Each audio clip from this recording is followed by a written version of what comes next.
Well, I was one of those people marching every single day, you know? Every day? Yes, because it truly felt like the end of the world.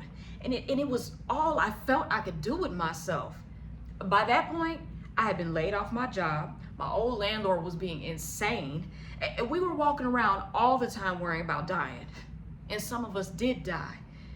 And then the police were just kneeling on people's necks and taking lives with impunity. And once the marches started, there would always come a moment near the end when police would just come out and I would think to myself, is this the night?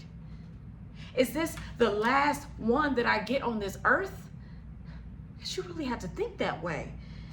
Yes, I know the feeling. Right. People really don't talk about it anymore. But it was a very traumatic period. And I don't know what it was exactly. Maybe it was all the chanting I was doing all day, every day. You know, you say things enough times, you start to hear them differently. You start somehow seeing inside words or between the words, and with all the chanting and Black Lives Matter, I was suddenly in some trance or something, walking around with all these new thoughts about life and life mattering and what made it matter. And I know this doesn't completely make sense. I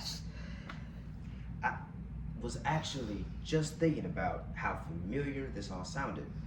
Obviously, we too have had our share of marches, of chanting. I know what you mean.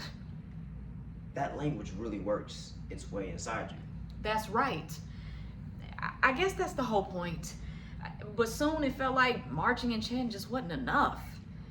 I had to show life how much it mattered to me. So one day I just woke up and started saying to myself, Aziza, you're about to have a baby. If you survive this, you're going to have a baby no matter what.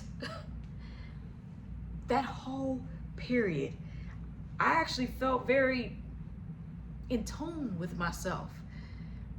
I was journaling a lot, and that was a whole thing.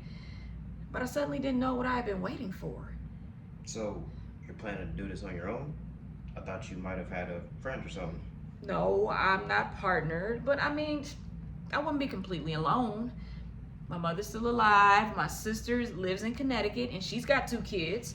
And you know, I'm relatively privileged. I have a very nice place, which I own. Thank you very much. I got a good steady job, good neighbors, a community.